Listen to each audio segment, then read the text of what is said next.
This just in, we just got a lot more news from the devs regarding Diablo 4, specifically endgame systems, expectations, and content and gameplay, and how much does it take to get to level 100, how much does it take to finish a season pass, a battle pass, whatever you want. We're gonna talk about it today in this video, and hey, no more beating around the bush. Let's first of all talk about the Paragon Board, because this is something that a lot of people have mixed feelings about. So before we go into the Paragon Board, we have to go into what the devs think of the skill tree, how they see the skill progression of a player, and what they envision for the Paragon Board to be. First of all, since there's been some controversy about this as well, the skill tree for Diablo 4 is fairly straightforward. It's, you know, the memes are it's a skill branch or a skill twig or whatever you wanted to call it. That's fair. I particularly didn't mind it too much because it did do what it's supposed to do. It's a new game and I want to learn about my class, and that's what's supposed to accomplish, giving players a choice, a decision as to how they want to build their character. That's a little bit more straightforward and doesn't impact them with a lot of decisions and a lot of options that could, you know, cause the so-called choice paralysis, which is definitely fair. With the skill tree, you can also explore the types of builds that your character can go with. For instance, with a druid, you can explore if you want to go a more elemental route or a shape-shifting route, right? Or even a companion route, and you would just want to summon a bunch of things, which is probably a little bit later down the skill tree, but it's still there nonetheless. Once you finish the skill tree and you dive into the Paragon Board, the Paragon Board is supposed to expand that into actually giving you ways to augment your build further. Where the skill tree lets you explore and choose the build you want to go with, the Paragon Board goes deeper into it, even though we covered in a previous video where we kind of like criticized the devs a little bit for showcasing kind of like in a weird way how the Paragon Board is by showing like very bland nodes of 5% crit. Still, the Paragon Board has a lot more to it, and I'm not going to go into that. You can watch that video if you'd like to, but it's supposed to, let's say, once you figure out your build, you now know how to dive deeper into it and continuously progress. Now, there's also a kind of balance to go through because we don't want endless grind. The devs have been pretty obvious about it when mentioning that they want the people to, you know, feel like they can reach a cap. You don't have to like endlessly grind and endlessly progress your character, but it will take a while for the Paragon Board to be complete. It might take a lot longer for some players, and it might take even more than one full season to actually complete the Paragon Board, which is probably a good design. This has been successful with games like Diablo 2, where the end game could be reaching level 99 or could be clearing all the content, and you might not ever reach level 99, although there's always that one extra level to get. And even if you don't reach it, you still feel very strong. You still feel like you're blowing things up, and you don't feel like shoehorned or tied into that level 99 or that max level, which is 100 here, to be able to actually put forth your entire potential, and we will talk about that in a second. Now, in terms of the actual season content and the, you know, the updates that we're gonna get, first of all, with the season, you will have a lot of resets. For instance, the renown, skill points, paragon points, and max obold will reset as the season launches, which is something that's not entirely surprising. This is very in theme with the Diablo games. You want to start fresh. That's the whole point of playing a season. Everybody starts from the same place, and we all start with almost nothing. Almost.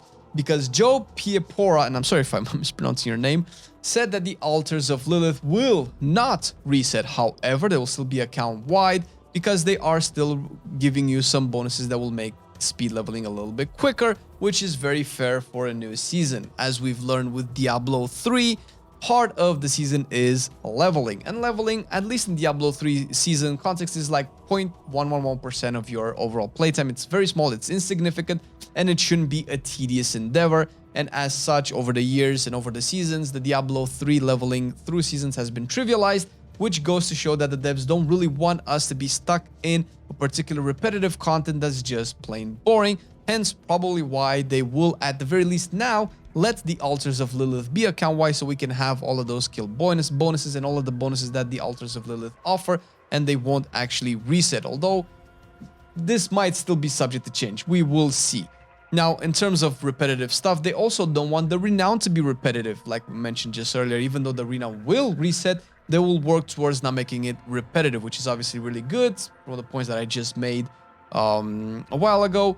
And we don't know yet how they are going to make it non-repetitive. They'll probably tie it somehow to the seasonal affix, theme, mechanics, whatever that will be. As we've seen with Diablo 3, every season has its own theme, and it's nothing different here. But we don't have any confirmation yet, so we'll have to wait on that. Also, quarterly updates that have been announced and people have been talking about it. These will happen obviously on a quarterly basis, and they will add quest lines. Now, they have been confirmed by Rod Ferguson in a tweet that these quest lines are not actually story quest lines, but they will essentially walk the players through the mechanics of the season, kind of like side stories, maybe not even stories altogether, but mostly to flesh out the mechanics of the particular season that they will be a part of, because the quarterly updates do add new season passes with each update.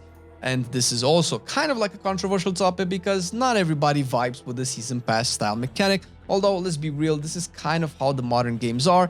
I'm not a big fan of it either, but it has been numerously confirmed a bunch of times that season passes will not have player power. Well, season passes might have player power in terms of XP boosts, but the premium season pass that you actually can spend money on, that costs about $10, is all going to be cosmetic.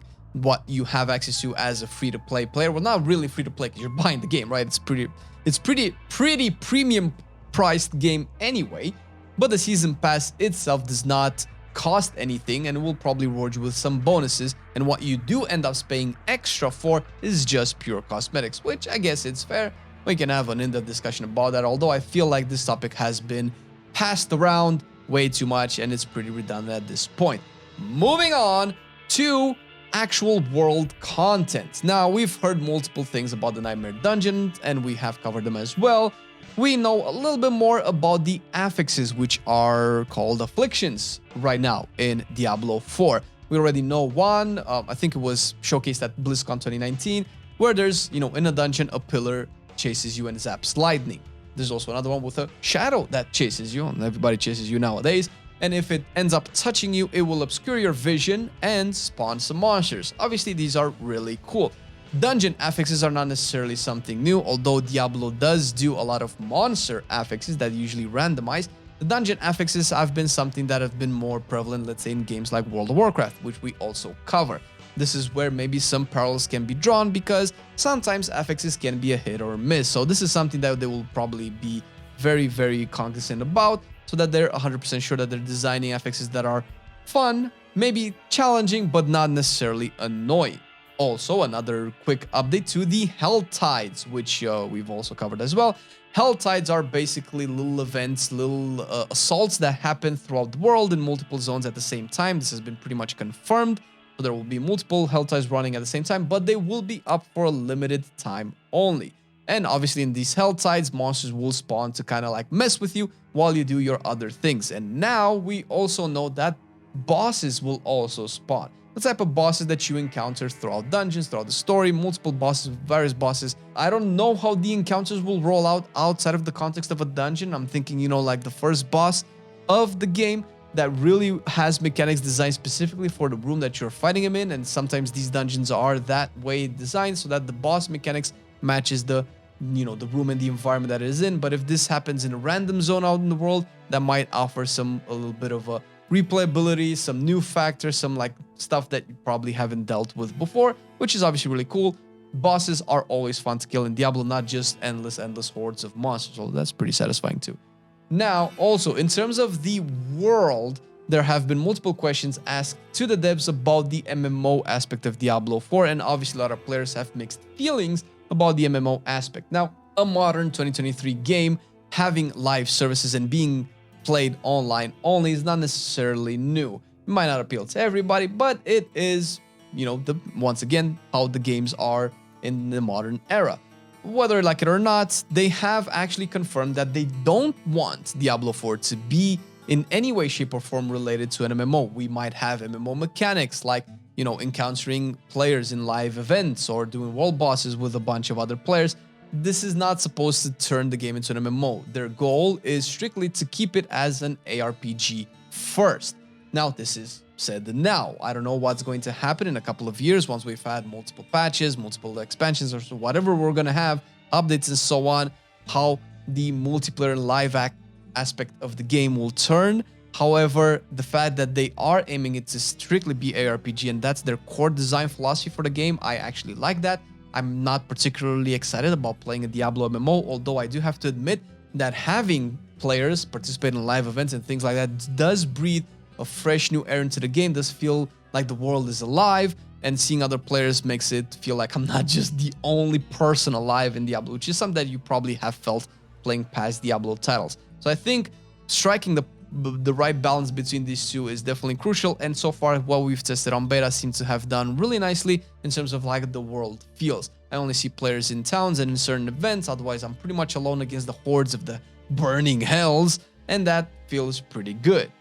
Now, in terms of like the meta or what players will do, once again, there have been questions about are we going to have like healer supports or tanks or stuff like that, considering that we've had information and we've seen skills be some tankier for Barbarian and Druid. They have definitely confirmed that they don't want this to be something that they force players into, that you have to support. The support role in Diablo, especially if we look at Diablo 3 as a good example, only goes insofar as to debuff monsters or prep the damage for other players. There's no real healing going around or providing damage reduction, at least not in a direct sense, but obviously through skills that enable stuff like vulnerability, like debuffs for enemies. And we have seen the 0 DPS builds in Diablo 3 where you actually probably don't do a lot of damage with those, but you do actually augment your other players for doing that kind of damage, which is actually something cool that you have the choice to do this and you're not necessarily forced into it.